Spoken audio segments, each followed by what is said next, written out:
guru sejati yang paling sejati sebetulnya itu adalah diri kamu sendiri sebetulnya. Aku pribadi di titik aku yang sekarang, aku nggak ngelihat ada guru lain selain kesejatian diri sebetulnya. Jadi kalaupun aku bercerita, aku pernah belajar ke guru filsafat, pernah belajar sama Geshe Michael, pernah belajar ke sini, ke sini, ke sini. Jadi kan sebetulnya aliran kesadaran ini bisa lahir lewat tubuh mana aja, Mas. Yang dicari itu simple, tujuan semua orang nih, cari kanan, cari kiri, guru ini, guru itu. Tujuannya itu kebebasan, ketenangan, kedamaian, kebahagiaan. Itu intinya. Dan itu nggak didapat dari kita mengeluh-elukan seseorang. Enggak. Didapatnya dari ketika kita menyadari diri kita dan kita ketemu Tuhan kita ketemu hening, kita ketemu sadar, kita ketemu tenang, diem, dan kita ketemu frekuensi diri kita sendiri. Di titik kamu diam, tenang, kamu selaras, pelan-pelan ya, kebebasan rasa itu muncul, ketenangan muncul, kebahagiaan muncul. Baru efek berikutnya finansial membaik, Oke, relationship membaik, hal-hal membaik. Ketika kamu memfokuskan sesuatu, disitulah energi mengalir, disitulah realita terjadi. Jadi pada saat kita mengulang-ulang cerita, kita ceritain ke temen, cerita itu diceritain lagi. Pada saat kita menceritakan sesuatu curhatan tertentu yang kita sebetulnya kan nggak mau itu terjadi. Kita tuh jadi kayak ngasih bensin gitu, Mas.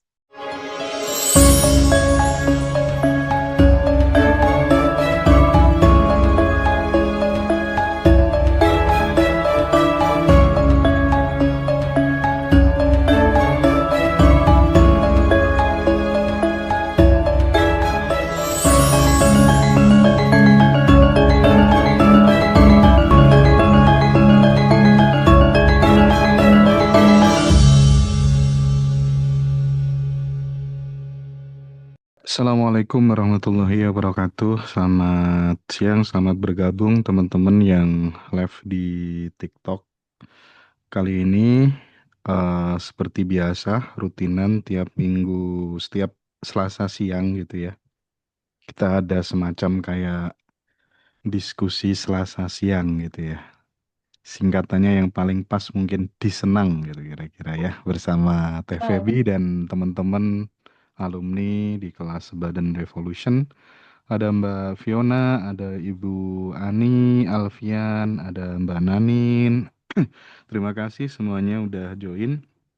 Seperti biasa, sebelum kita masuk ke pengalaman-pengalaman indah teman-teman setelah berproses belajar bersama, latihan bersama di Badan Revolution, mungkin ada beberapa hal yang perlu untuk kemudian kita elaborasi lagi lebih detail gitu ya bersama dengan Teh Feby. Mungkin Teh Feby juga punya eh beberapa hal mungkin yang selama ini mungkin belum pernah diutarakan karena dalam hidup itu kan biasanya gini Teh. hmm, Ada banyak hal yang kita ini kan nggak bisa menyenangkan banyak orang gitu ya. Pada prinsipnya itu kita itu nggak pernah bisa menyenangkan semua orang gitu. Sehingga pasti di dalam perjalanan ada saja orang-orang yang mungkin tidak sepemahaman, tidak sefrekuensi dengan kita gitu. Misalnya eh eh dirimu misalnya punya pasangan nih, punya pasangan, terus kemudian dari pasangan itu ada komitmen-komitmen yang kemudian diingkari nih misalnya, terus kemudian memutuskan untuk pisah, terus kemudian menjelek-jelekan dirimu gitu. Nah, hal-hal seperti itu kan mungkin saja terjadi di dalam kehidupan teman-teman semuanya. Atau misalnya kita dulu bersahabat, tapi karena ada hal yang diingkari, ada komitmen yang tidak ditepatin, terus kemudian muncullah perselisihan pendapat itu, eh, akhirnya kemudian menjelekkan lah, menghujat lah, mencaci maki lah. Nah, hal-hal seperti ini, setiap pribadi kalau kemudian tidak memiliki semacam kayak prinsip hidup yang jelas, maka dia akan gampang terbawa. Nah, kalau biasanya eh, aku pribadi nih Teh, nanti mungkin Teteh bisa sharing juga pengalamannya ya.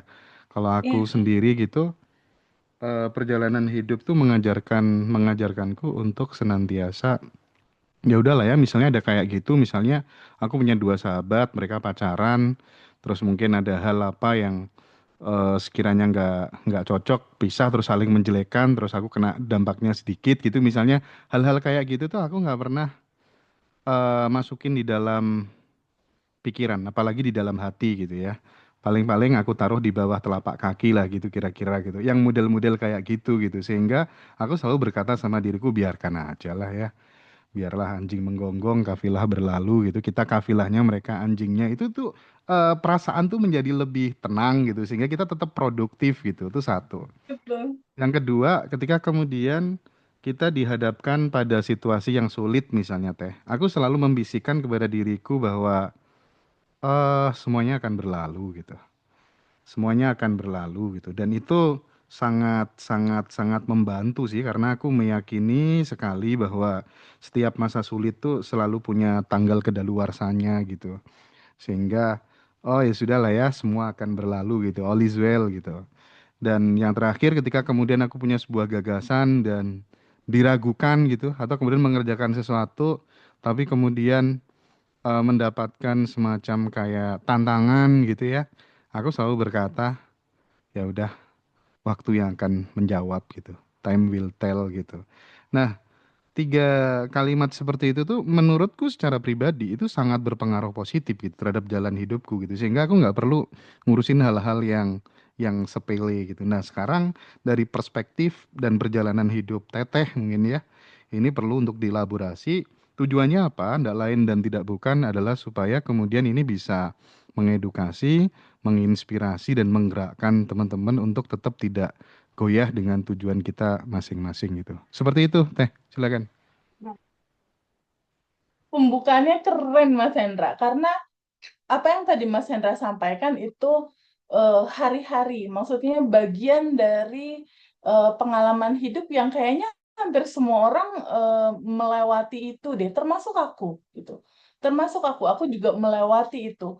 Jadi kalau dari sisi aku, Mas, aku betul-betul mempelajari satu judul hidup dalam melihat sisi kesadaran yang sudut pandangnya tuh belajar untuk memasuki sisi kebijaksanaan untuk memandang dunia gitu. Jadi cara pandangnya nggak hanya sekedar eh, bagaimana perasaan aku, pikiran aku merespon itu, tapi bagaimanakah sudut pandang bijaksana melihat kehidupan ini.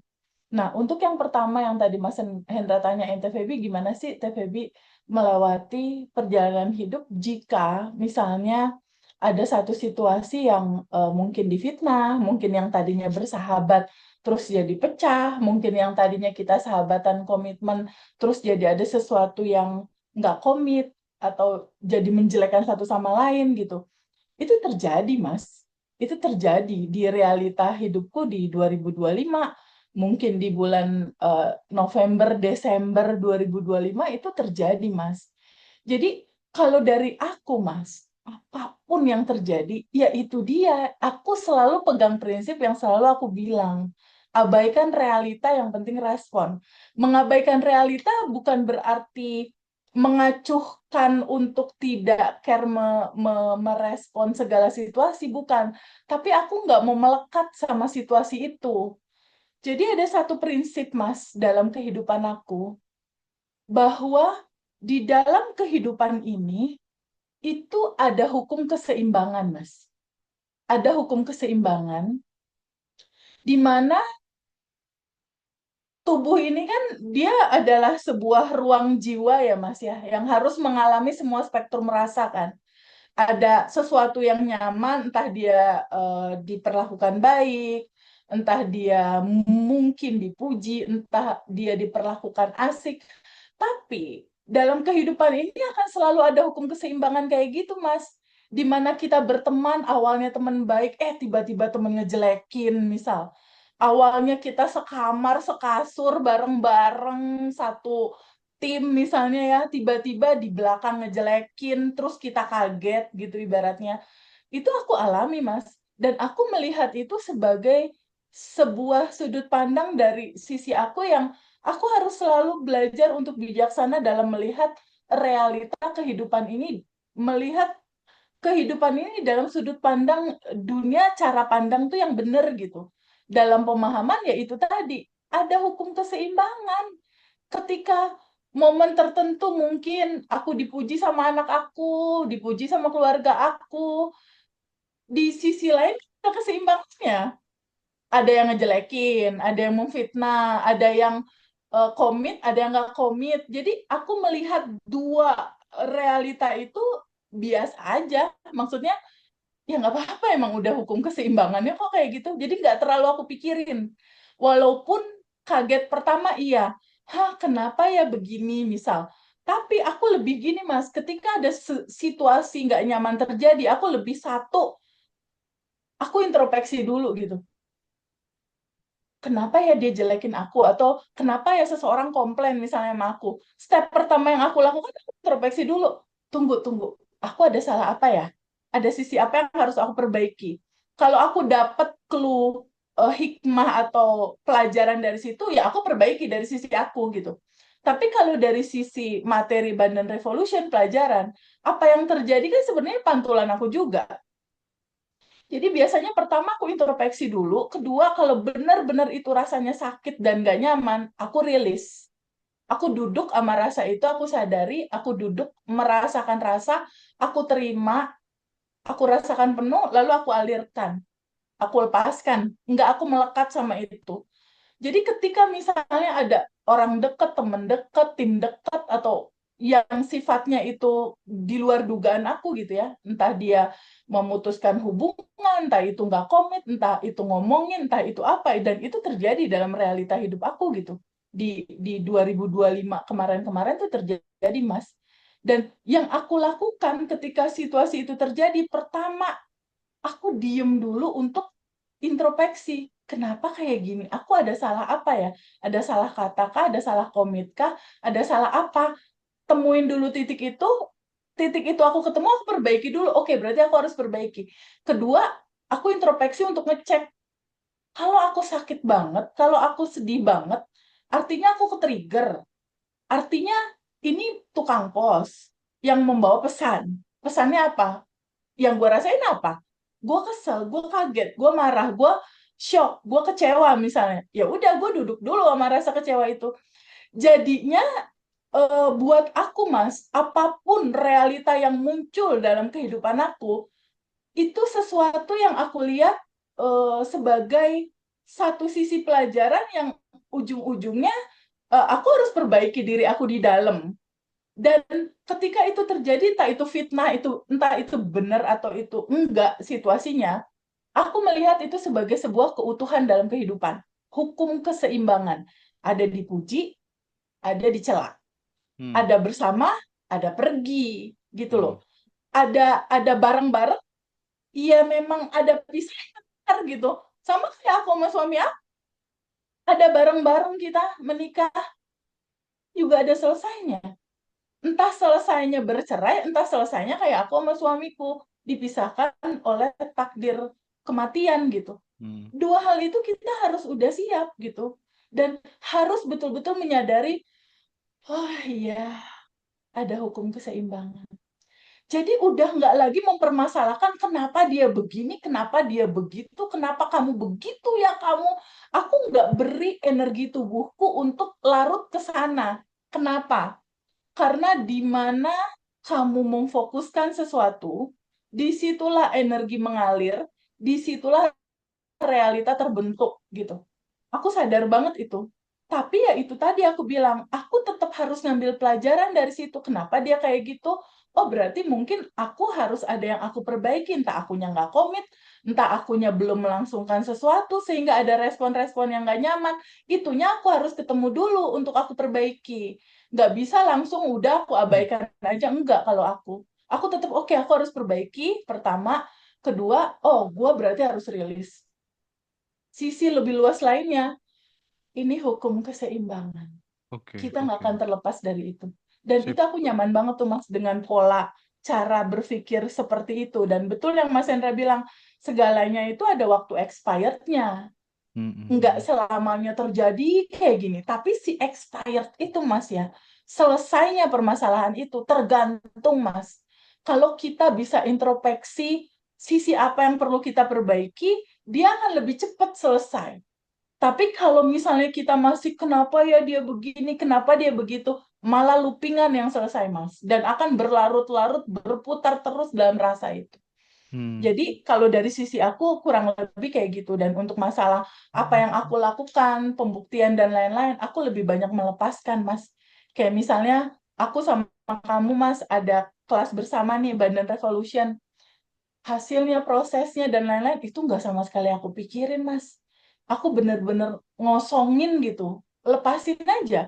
Just do the best yang bisa aku lakukan aja. Aku nambah eh, pembelajaran, bacaan, tambah lihat lagi materi seperti yang udah kita lakukan gitu, kita perbaiki, perbaiki, tapi hasil keinginan aku, harapan dan lain-lain itu udah lepasin, udah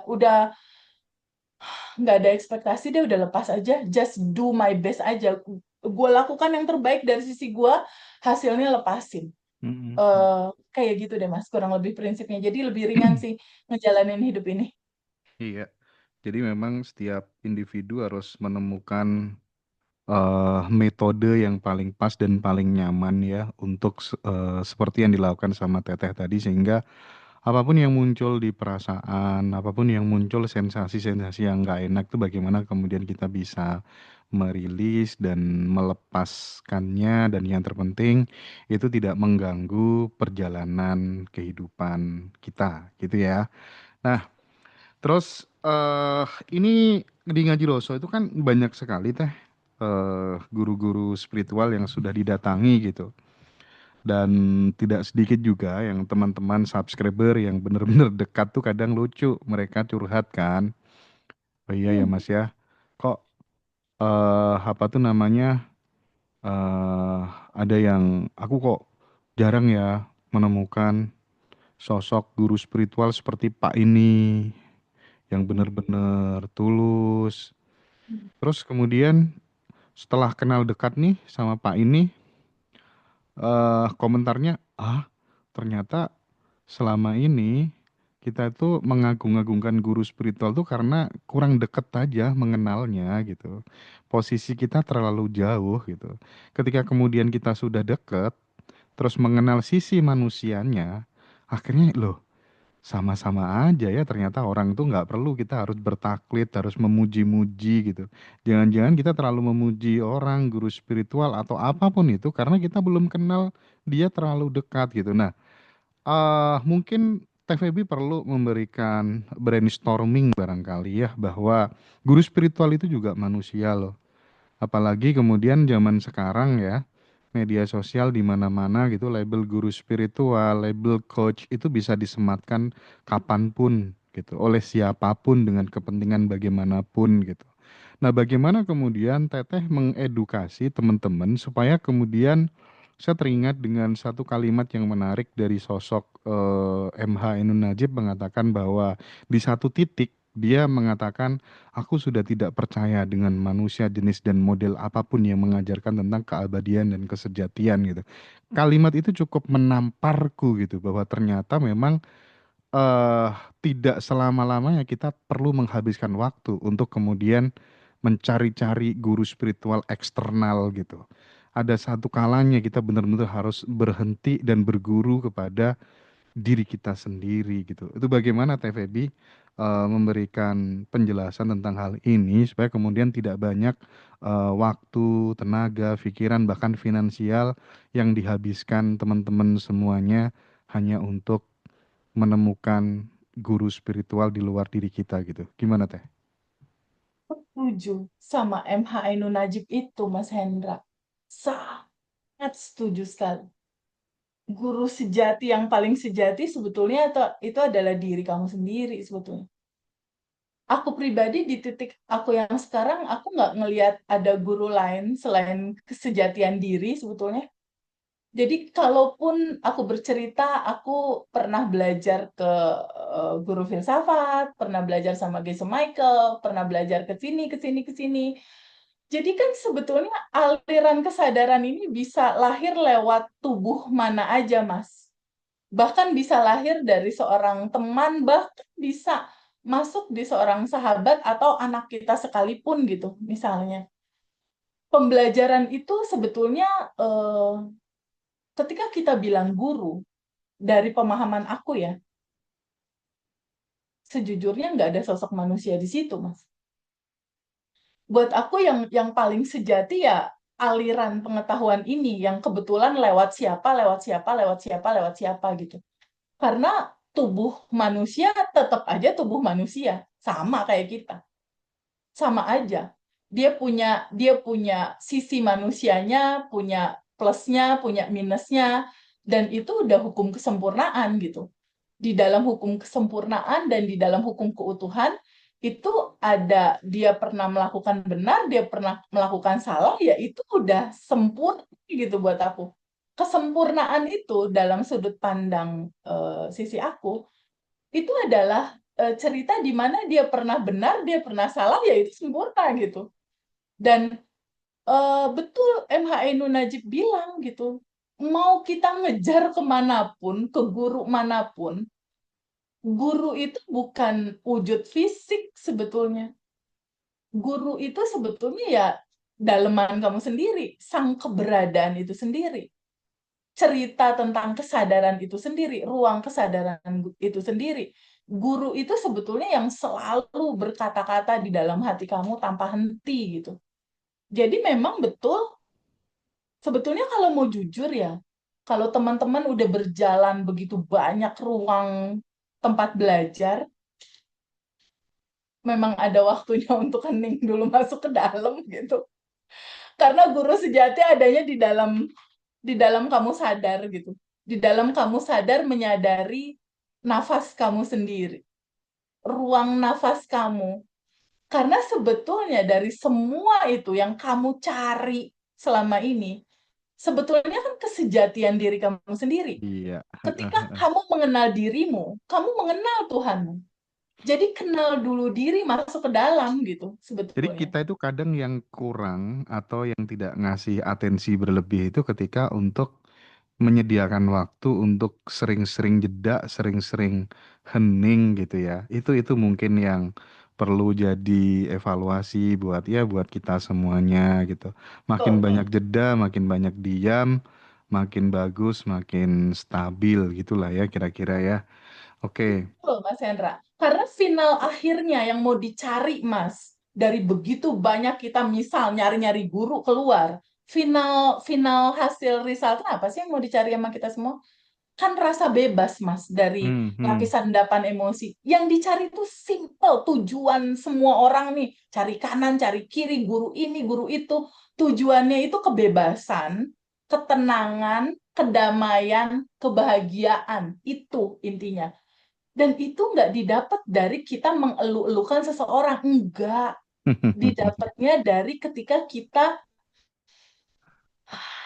menyadari diri kita dan kita ketemu Tuhan kita ketemu hening, kita ketemu sadar, kita ketemu tenang, diem, dan kita ketemu frekuensi diri kita sendiri. Di titik kamu diam, tenang, kamu selaras, pelan-pelan ya, kebebasan rasa itu muncul, ketenangan muncul, kebahagiaan muncul. Baru efek berikutnya finansial membaik, Oke. relationship membaik, hal-hal membaik.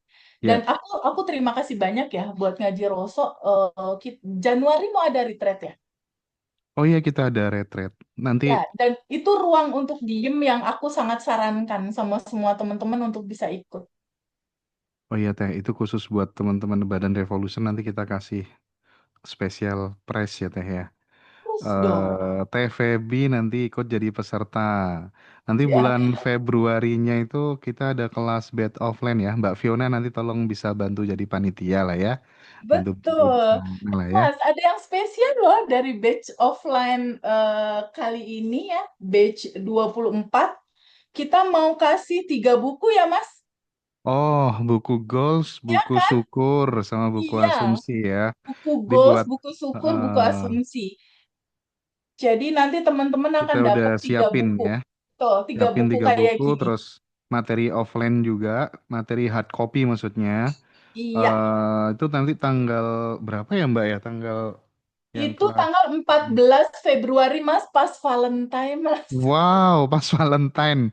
Kita nanti di Grand Orchard juga teman-teman bulan Februari kelas offline bersama dengan TVB ya di daerah Kemayoran.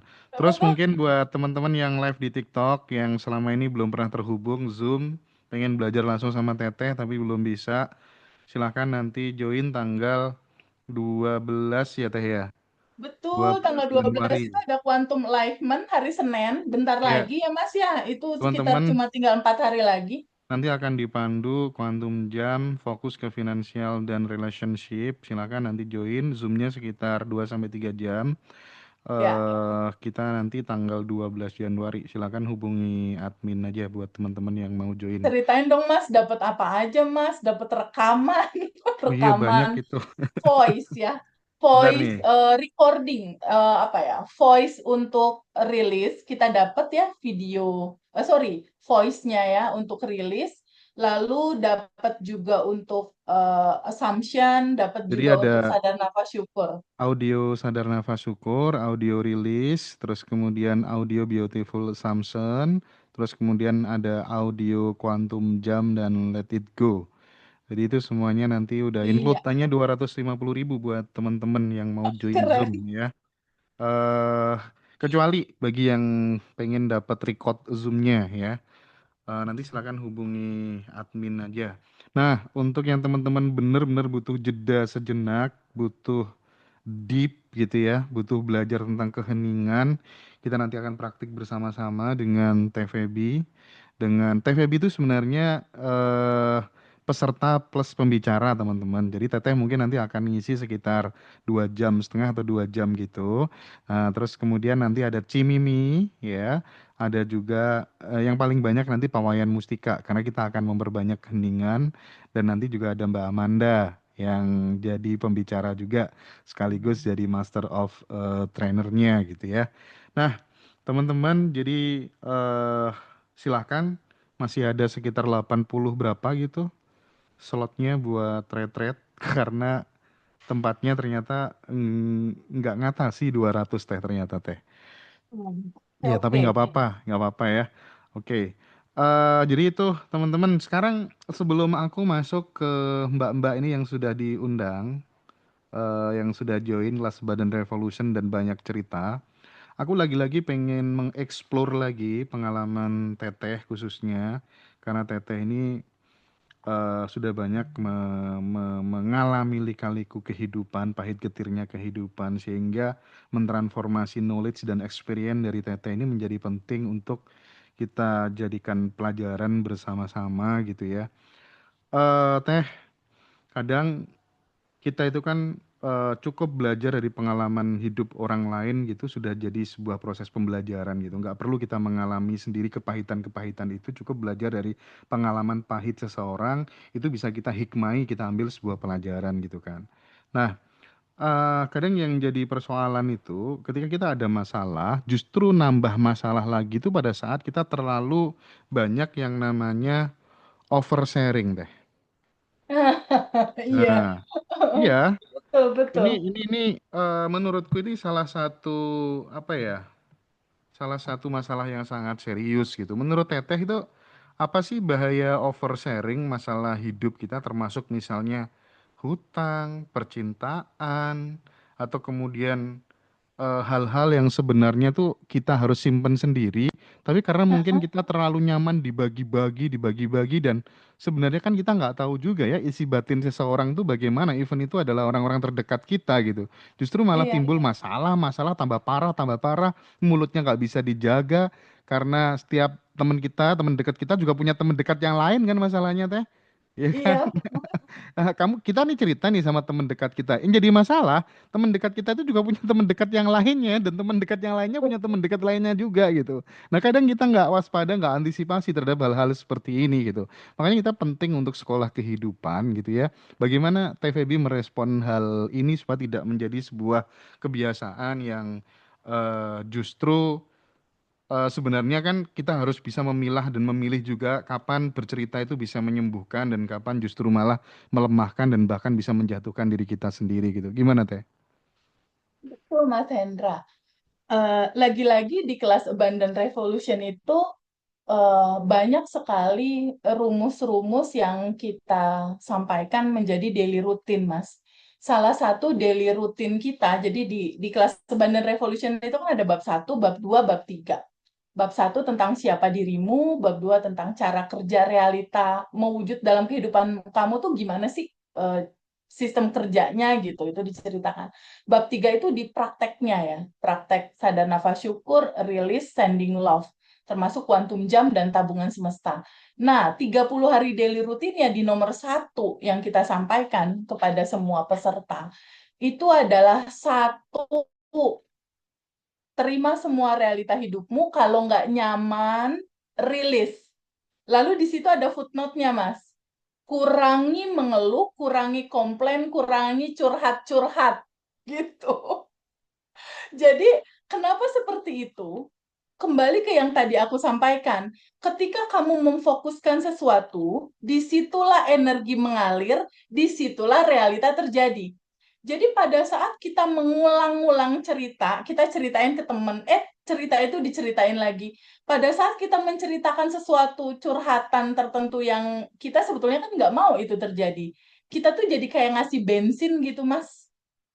Kita jadi kayak ngasih bensin untuk memperbesar situasi itu terjadi kembali karena ada energi pembicaraan diberikan di situ gitu. Iya. Jadi aku selalu menyarankan ke semua alumni ya, baik itu peserta batch ataupun private di 30 hari daily rutinnya itu berhenti untuk curhat-curhat lagi ya. Kalaupun nggak nyaman, kamu duduk sama rasa itu, kamu rilis. Sesuatu itu bukan untuk dicerita-ceritakan kembali dalam cerita sedihmu karena itu tidak menyelesaikan. Bahkan itu akan menimbulkan looping. Karena kan kita fokus tuh Mas pada saat nyeritain itu kita fokus sama rasa itu. Sama aja kita Hmm. kayak minta itu terjadi lagi gitu. Kita kayak ngasih bensin Mas. Oh iya iya iya iya iya. Iya. Kayak gitu. Jadi aku tuh selalu begitu, Mas. Aku sampaikan itu jadi daily routine nomor satu. Kurangi mengeluh, kurangi begitu banyak komplain yang marah-marah kamu sama kehidupan ini. Kurangi curhat-curhat. Curhatin suami kamu lah, curhatin anak kamu, Itu curhatin nambah-nambahin mertua. masalah ya Teh? Tidak menyelesaikan masalah. Jujur ya, kita cerita sama teman kita, solusi nggak ada di luar, Mas. Solusi terjadi pada saat kita justru duduk sama masalah itu. Bukan menceritakan itu ke teman kita. Karena Hmm. solusi nggak ada di luar, Mas Hendra. Hmm, hmm, hmm, hmm. Solusinya ada di dalam. Di titik kita menerima itu. Di titik kita sadar, terbuka, melihat bahwa rasa kecewa ini juga cinta, gitu. Iya iya iya iya. Di Mungkin titik kesadaran masuk ke dalam itu justru masalah itu jadi terurai. Semakin kamu ngomongin ke orang lain, dia akan semakin looping.